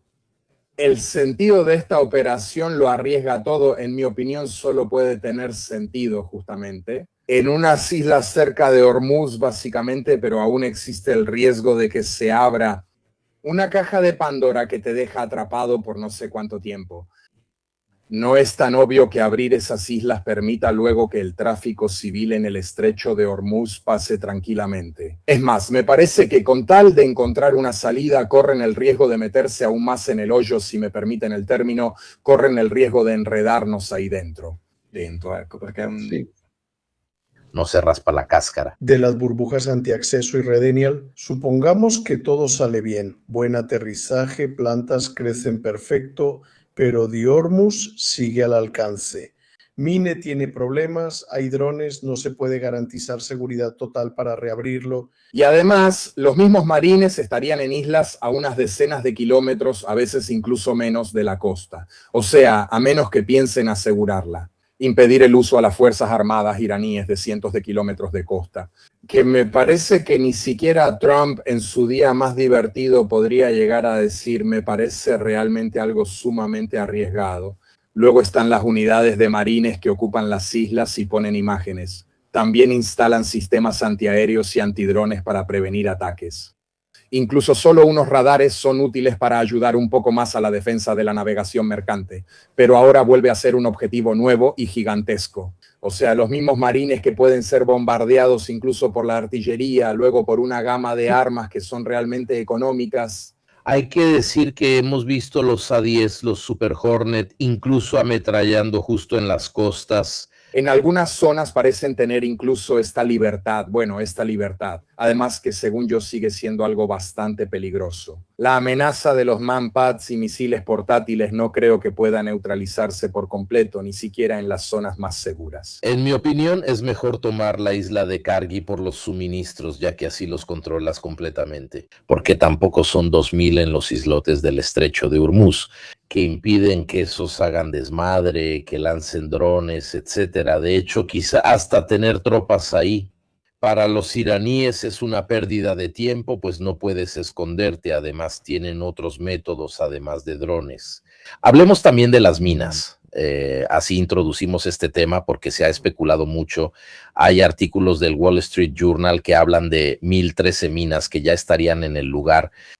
Pero hemos visto que los iraníes han permitido que algunos barcos chinos, indios y rusos pasen con un costo de 2 millones por cada paso, pasando muy cerca de su costa. Si hay minas, no sé si son minas selectivas, no creo que puedan... Creo que han minado la zona, lo que es el corredor principal, que va desde debajo de esa isla gigante de Kashmir hasta la península. La ruta, según yo, pasa cerca de nuestras costas. También es claro por dónde pasan los pocos barcos permitidos. Han minado y atacado indiscriminadamente todo lo que encuentran en el corredor principal, sobre todo en la zona más ancha del estrecho. Si revisan sitios de rastreo es fácil ver la trayectoria, incluso en algunos periódicos aparece. De estos pocos barcos que han dejado pasar, prácticamente, como han dicho, pasan muy cerca de sus costas, en una zona donde incluso pueden detenerlos. O al menos verificar visualmente que sean esos barcos, y entonces, según yo, es muy fácil para ellos no minar ese tramo del estrecho cerca de las costas. Y pudiendo, de hecho, incluso si un barco que quisieran atacar intentara pasar, podrían atacarlo fácilmente con toda una serie de minas. Mientras que, en cambio, las minas que ven aquí, algunos modelos, pueden ser empleadas libremente en el tramo principal, que está más lejos de las costas. Es más difícil para Irán controlar, identificar, es más difícil identificar los barcos en ese tramo, así que deben ser atacados completamente, de manera indiscriminada. Los poderosos medios de la RAI lograron encontrar a los que pasan. Exacto. Miren, el tránsito incluso debería estar cerca de la isla de Keshme y al norte de esa pequeña isla que se llama Larak. Si no me equivoco, está justo frente a las costas iraníes. No es el corredor usado antes de la guerra por los barcos comerciales, es uno nuevo, que justamente inventaron ad hoc en estas horas, precisamente para que las Fuerzas Armadas iraníes lo identifiquen. Y las minas... Además, hoy, o al menos en los últimos días, justamente, parece que hay los primeros indicios de que han sido desplegadas. Sí, perfecto. Aquí se ve claro si retrocedes un momento, Mirko. Esos barcos rojos pasan cerca de Bandar Abbas. Ese es el nuevo corredor que básicamente han iniciado para cualquiera que quiera hacer acuerdos con Irán y pasar. El corredor principal estaba algo más al norte de Kasab, justo al norte de la península. Y ahí, disculpen, porque esa ruta está tan cerca, y en mi opinión es una ruta exacta, porque es la que para ellos es segura, ya que está tan cerca, es la que para ellos. Mi opinión es esta: Irán dice que si quieren pasar, hagan acuerdos con nosotros, pero no confían. Si no pagas, te disparo y cruzas las orcas caudinas de 2 islas controladas por ellos. O sea, ahí es realmente. No puedes engañarnos en esencia si finges que eres. Porque yo he visto incluso en los sitios de rastreo que a veces se ve algunos barcos que escriben "somos chinos", esto también con ayuda. Salía, cambiaban el nombre y también el tipo, el identificador AIS, escribían "somos chinos, tripulación china", y luego a veces en realidad no lo eran. Así que siempre hay ese tipo de cosas también. Ahora lo tomamos a broma, aunque hay poco que reír, pues están las tripulaciones de estos barcos. No la pasan bien. En este periodo se crean jueguitos en el terreno y así los hacen pasar cerca para evitar engaños desde el punto de vista iraní. ¿Cómo pudo Irán atacar sistemas de radio antimisiles estadounidenses si no venían desde hace meses? Además de que los radares no existen, son estructuras enormes y están expuestos. Cabe mencionar, como dijimos en las primeras transmisiones, que la guerra surgió por oportunidad, porque en ese momento se habían reunido probablemente tuvieron que hacerlo antes de lo planeado, ya estaban vacías, o sea, ya eran las bases. De todos modos, estaban con el personal mínimo, pero probablemente no había nadie precisamente porque era personal mínimo. No hubo tiempo de asegurar lo que estaba, digamos, en las plataformas en ese sentido. No son objetivos tan relevantes. Perder el sistema de radar del TAD o los radares fijos que valen miles de millones es mucho peor. A veces los radares del TAD, al menos en Emiratos Árabes, igual tenían un señuelo. O sea, por cada radar del TAD, en cada base, debería haber un radar falso. Básicamente, esto era visible desde satélite en algunas de las bases que luego fueron atacadas. Pero de todos modos, o sea, al final parece que lograron golpear el auténtico. En esos casos, entonces... Si están muy interesados en ver imágenes satelitales, etcétera, les recomiendo Epic Fury Map NX, que ha hecho un trabajo increíble poniendo todas las geolocalizaciones. También lo retoman muchos otros, incluso algunas empresas que producen imágenes satelitales. Lo han elogiado, así que si quieren seguirlos, se los pongo en el chat. Aquí prácticamente se publican todos los días las cosas principales sobre los acontecimientos, digamos, técnicos de verificación, pongámoslo así.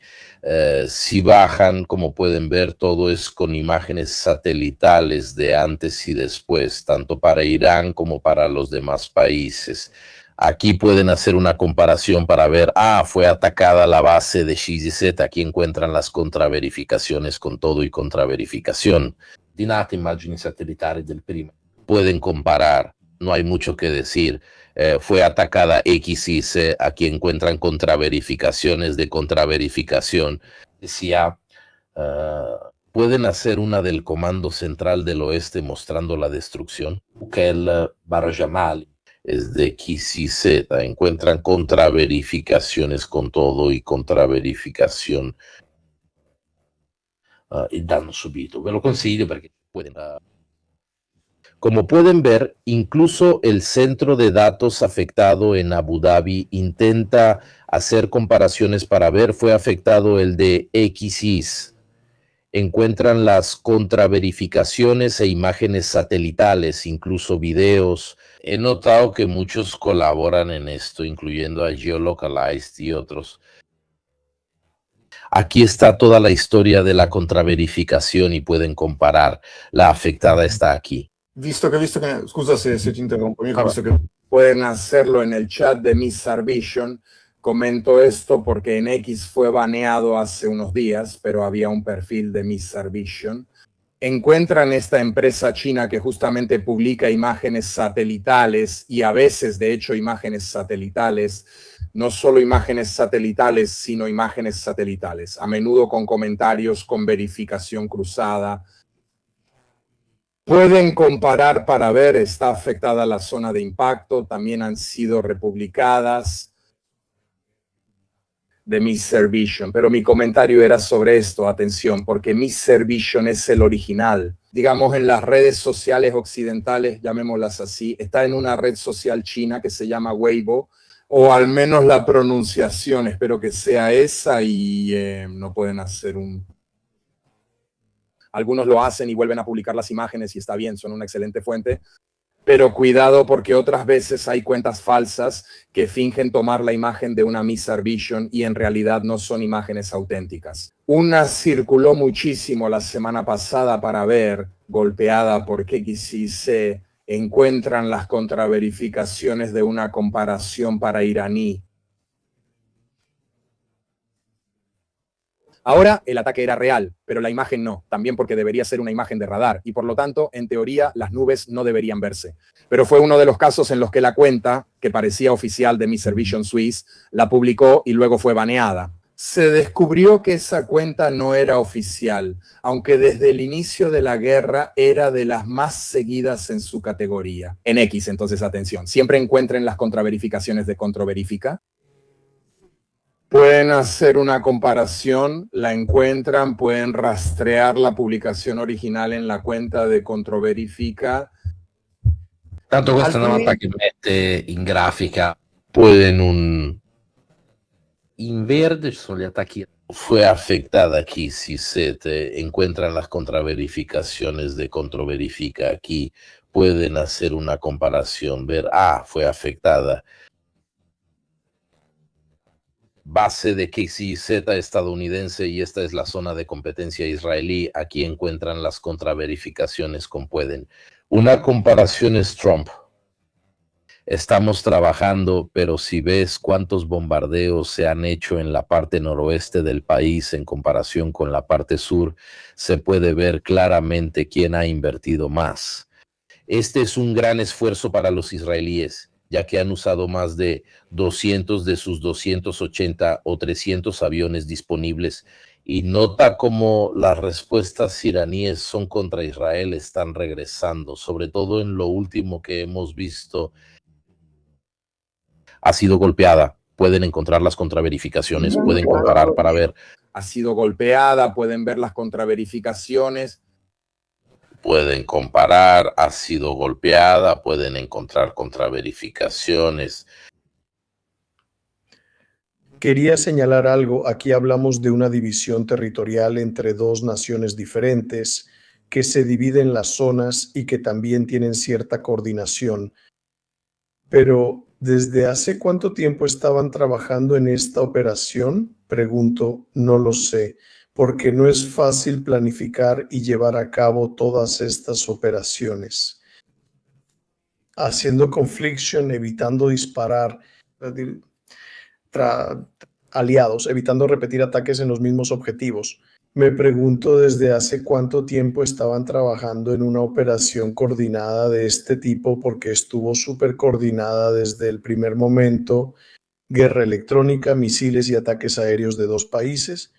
No es algo que se organiza de una semana para otra. Por eso no se superponen, excepto cuando intervienen los vidos espíritu. En los bombardeos y estraguelis suele haber superposición. Lo que no hacen los israelíes, lo hacen los estadounidenses. En cuanto a la intervención aérea clásica, sea SED o DED, lo que sea, cada uno tiene su área de competencia. Así que se dividieron las áreas precisamente para evitar problemas. Y es interesante notar que la mayoría de los incidentes los tuvieron los estadounidenses, tanto incidentes de fuego amigo como incidentes desde su punto de vista tecnologicista. A menos que los israelíes censuren completamente los suyos, eso no lo podemos saber. Hablemos de lo que pasó con el F-35. Una cosa es mencionarlo en un short y otra discutirlo con más tiempo. No hice el short sobre el F-35, aunque la gente diga lo contrario. ¿Por qué, Dios mío, los iraníes están ganando si ni siquiera lo derribaron? Pero porque hace historia. Es interesante señalar un par de cosas técnicas antes que nada.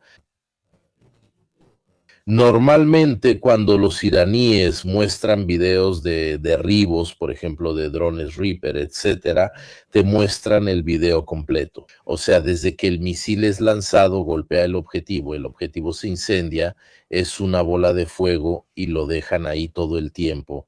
Curiosamente, en el video del F-35 que nos mostraron, en cambio, TAC, en cierto punto lo cortan. Si atacara un avión de quinta generación y estuviera en guerra con Estados Unidos o Israel, tendría interés, no solo en grabar todo, sino también en ir a buscar piezas para mostrar. No, todo esto, en cambio, no sucedió. Adelante, Leonardo. ¿Quieres mostrar el video? Sí. Entonces, el video muestra las grabaciones con una cámara infrarroja. Ahora les muestro. Aquí está video no verificado, no está autenticado, pero intentemos entender algo. La cuadrícula ya la vimos en otros videos de interceptaciones que luego resultaron reales.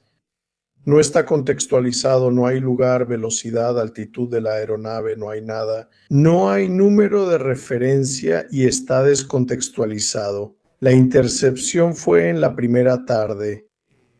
¿Ven en la cámara térmica una forma compatible con un F-35? También vemos en la parte trasera el penacho, o sea, la estela de calor del motor del F-35, que de todas formas deja una huella notable. Y luego tenemos la intercepción que ocurre a través de un misil. Ven que es una línea con una especie de humito detrás. Esa es la huella infrarroja del motor del misil. Podemos pensar en un misil tierra-aire de corto alcance y guiado por infrarrojos. Aquí vemos, miren, esa llamarada que ven es la huella infrarroja de la explosión, de la ojiva, probablemente una defragmentación que impacta justo en la zona del escape. Parece una típica intercepción hecha por un misil guiado por infrarrojos. Nota que aquí puedes ver la salida clásica del motor a la que se añade otra lateral, que podría ser una fuga de combustible, de aceite, de algo. Aquí de hecho parece que algo sí ocurrió. Te muestro el video clásico con la misma cuadrícula, pero observa la diferencia. Siempre nos mostraban esos videos. Este es el derribo de un dron, creo que es empinado o israelí. Nota que te muestran todo el video, siguen el objetivo después de que ha sido alcanzado, muestran que cae, incendiado, etc. Entonces tenemos una especie de confirmación por parte de los estadounidenses, donde dicen que un F-35 tuvo que aterrizar de emergencia. Es un piloto herido compatible con metralla, probablemente de este sistema iraní que dañó el F-35, pero no logró. Esto demuestra cosas nuevas, es resistente. Sí, tiene sentido, porque de todos modos, si vemos la parte trasera de todos los aviones modernos por la parte de la tobera, está protegida lateralmente, blindada para proteger precisamente el calor. Lo que sorprende es que no suelta un F-35, que no maniobra, vuela, no suelta ningún tipo de contramedida, ningún tipo de bengala, se lleva el misil. Y el escape blindado protege el avión. Históricamente, algunos cazas han logrado regresar a la base dañados por esquirlas, no solo los A-10, aunque ha sido pocas veces. A cualquiera le puede pasar, es un buen aguantador. Sí, tiene sentido, no lo sabíamos, pero viendo su estructura también nos lo podemos esperar. Luego habría que ver qué aterrizó y en qué condiciones. ¿Por qué el F-35 vuela tan bajo? Tanto que probablemente uno de esos camioncitos salió de un lugar, lo enfocó, le disparó, así que ni siquiera tuvo tiempo, ninguna alerta temprana ni nada por el estilo. ¿Por qué un F-35 volaba tan bajo y silencioso? El F-35 cuenta con un sistema de autoprotección llamado DAS, Sistema de Apertura Distribuida. Son sensores que cubren una burbuja de 360 grados. Creo que son 6 y detectan todo alrededor del avión para identificar misiles cercanos. Pero siempre hay una diferencia entre la teoría y la práctica, entre el polígono y el mundo operativo. ¿Qué sabemos, no? Si ese piloto tuvo 50 alarmas en una hora, se cansó y la 51 no era falsa, o más simplemente un mal funcionamiento del sistema, o tal vez se sentía tranquilo. Les recuerdo que un F-117 fue derribado sobre Serbia por una serie de errores y mala suerte, porque este no puede ser otro de esos casos. Otro F-117 sufrió daños y fue desechado por ser irreparable. Entonces, la guerra funciona de una manera, el campo de pruebas funciona de otra. La teoría y la práctica tal vez lo sabremos dentro de un tiempo.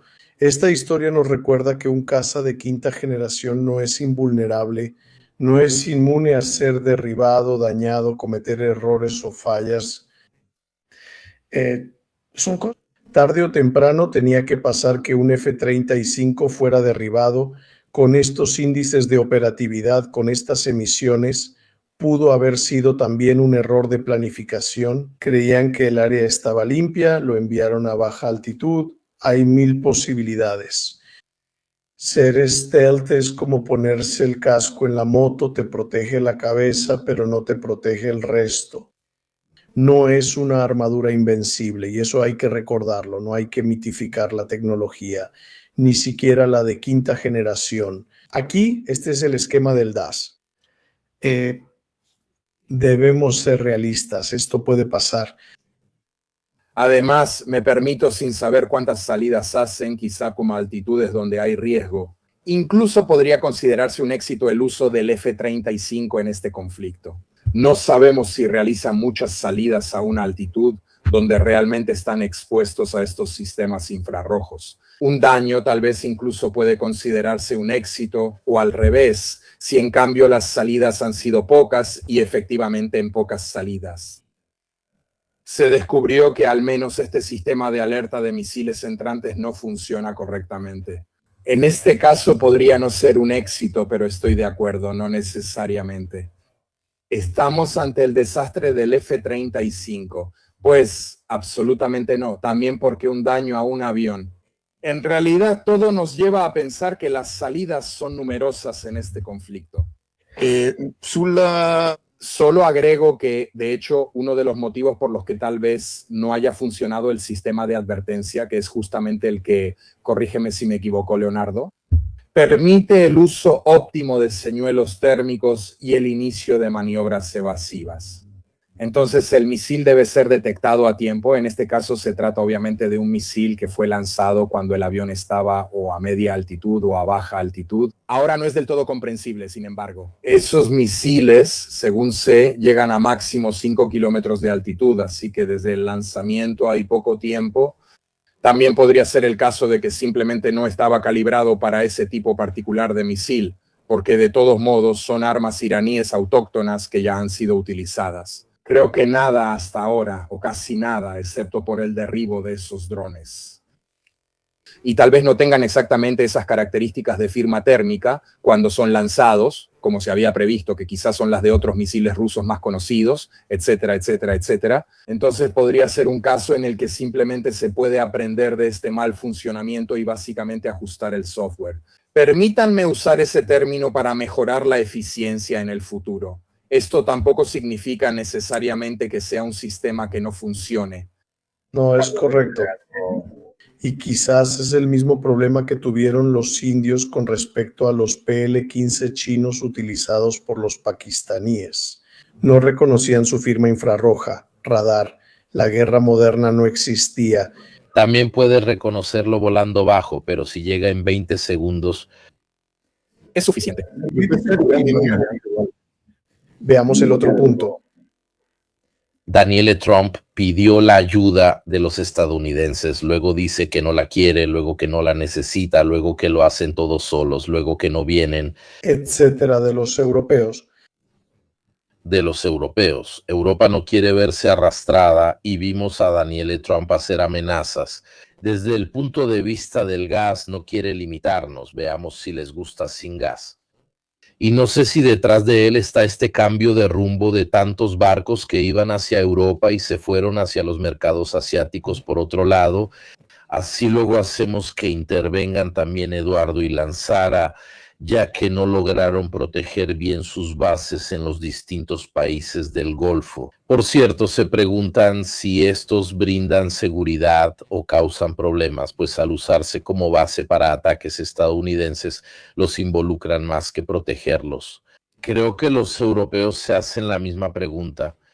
Por suerte, los iraníes no tienen gran capacidad para atacar Europa. En general, notamos que los estadounidenses dependen más de estas bases. No sé si algún político lo nota porque Trump amenaza con salir de la OTAN sin el Senado y dice que somos aprovechados, pero al final, de algún modo, les sirven estas bases. Esto ya se lo han mencionado. Por ejemplo, el otro día el canciller alemán, Merz, le dijo: ¿de qué te sirve insultarnos, amenazarnos, chantajearnos, desearnos? Porque además es una relación que tiene una actitud casi esquizoide. Parece, digamos, una banalidad. No es una actitud propia de un presidente de los Estados Unidos de América. Simplemente no lo es. La historia de los Estados Unidos de América está llena de presidentes que han cometido errores. Es una de las cosas que también ves en los podcasts estadounidenses. Incluso esta mañana hablaban de la comparación entre Trump y Bush hijo. Bush hijo fue al Parlamento durante días para tratar de convencer antes de atacar Irak. Viendo el resultado, mejor no haber convencido a nadie.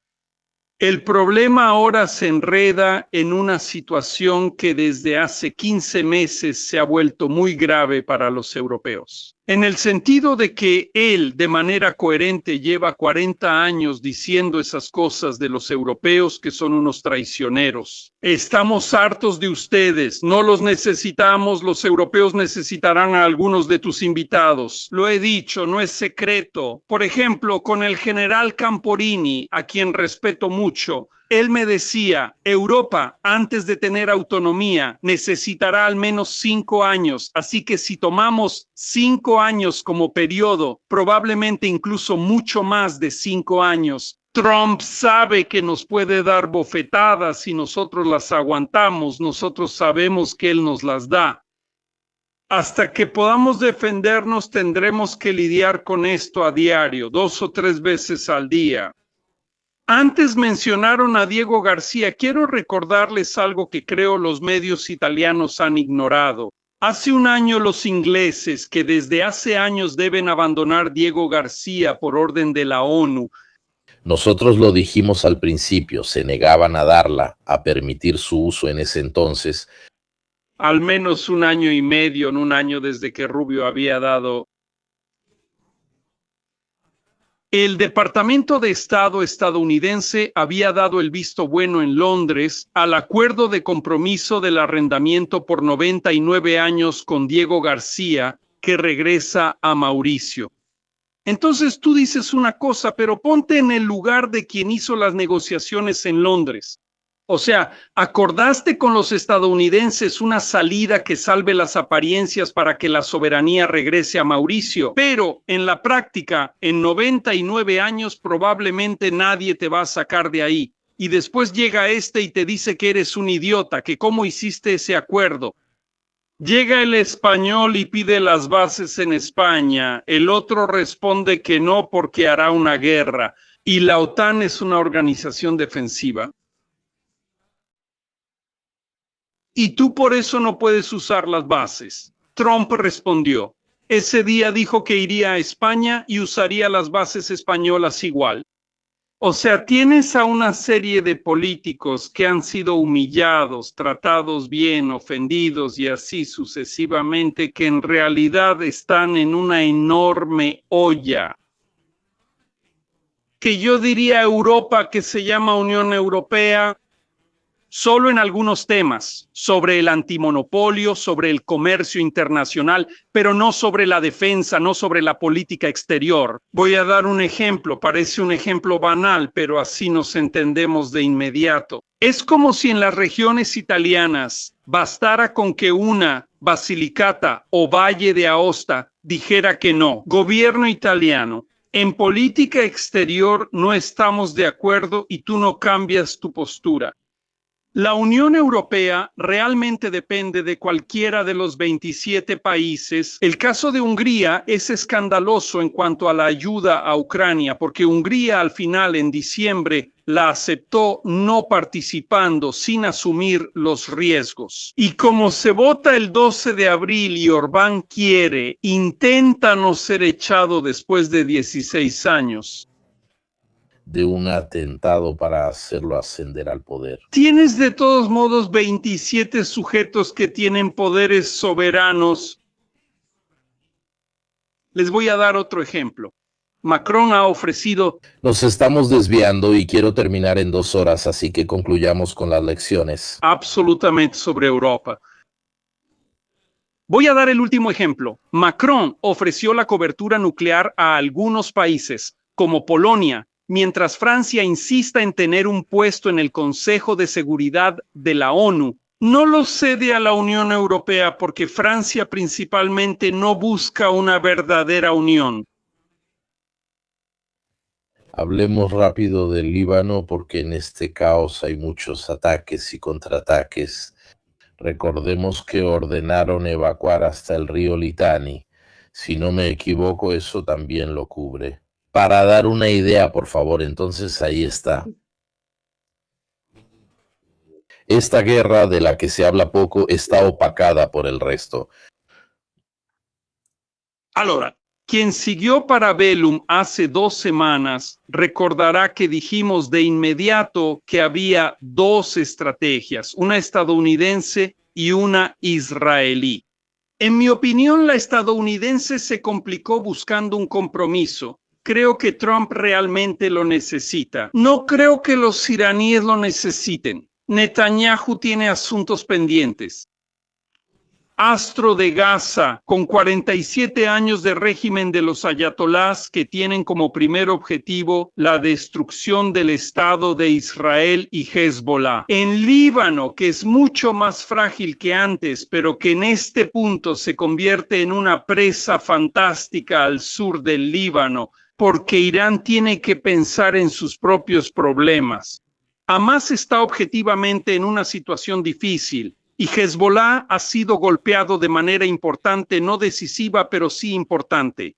Siria les cerró la frontera la semana pasada. Pero el punto principal es que dentro del mundo político libanés, incluso una parte de los chiitas ha dicho, ahora basta a Hezbollah. Nosotros, más allá de ser chiitas, sunitas o cristianos, queremos pensar en un futuro como Líbano. Hezbollah enfrenta muchas dificultades, mientras que para Netanyahu es el negocio de su vida y quedará en la historia. Según él, si logra vaciar el sur del Líbano, lo vacía. Esta mañana, como vieron, hicieron volar 5 puentes justo sobre el río Litani, que tú estabas mostrando. ¿Para qué volar 5 puentes? ¿Mover a la gente al norte del Litani y luego destruirlos? En ese momento los refugiados ya no pueden volver del norte al sur. También porque no están yendo allá. El otro día prácticamente atacaron el cuartel general de la inteligencia, el centro de mando. Miren los métodos, aunque sea un objetivo militar. Alrededor también hay casas, digamos, civiles, y esto es realmente demolición. Absolutamente. Entonces, esta es una operación que se parece a la del 82 Paz en Galilea. Esta es una operación en la que, según yo, Israel, atención, porque casi toda la opinión pública israelí apoya esta operación, según Israel. Queridos libaneses, ustedes desde hace 20 años, gobierno libanés, debieron haber expulsado a Hezbollah. Los libaneses no tuvieron valor, fuerza ni medios para hacerlo. Ahora para nosotros hay una oportunidad porque en este momento Israel está de todos modos aislado. De todos modos es una opinión pública que tiene que arreglársela sola. Pongámoslo así, incluso en Estados Unidos no subestimen la división que está ocurriendo. También la crítica hacia Israel en Estados Unidos de América es muy fuerte. Ahora, y expulsarlos. Esta tarde, como han visto, hubo un ministro, me parece que era Katz, que casi ya dijo que los vamos a expulsar al norte de los Litani. Nos quedamos con eso. No es que los vayamos a echar. Si sacamos a los Hezbollah regresan, pero la tentación está ahí. Luego tienes un frente terrible en Cisjordania. En Cisjordania están ocurriendo crímenes de guerra, de civiles de todo tipo contra los palestinos. Crímenes se llaman crímenes. Lo dicen incluso en una parte de la opinión pública israelí, porque sobre esto no hay consenso. Mientras hay consenso en entrar al Líbano, no hay absolutamente ningún consenso en considerar Cisjordania como una especie de matadero social. Entonces, toda esta combinación, según yo conociendo, yo también lo he conocido. Estuve 2 horas a solas con Netanyahu cuando era embajador de Israel. Nacionalmente es un personaje que no hay que subestimar, según yo, para él es la oportunidad de su vida.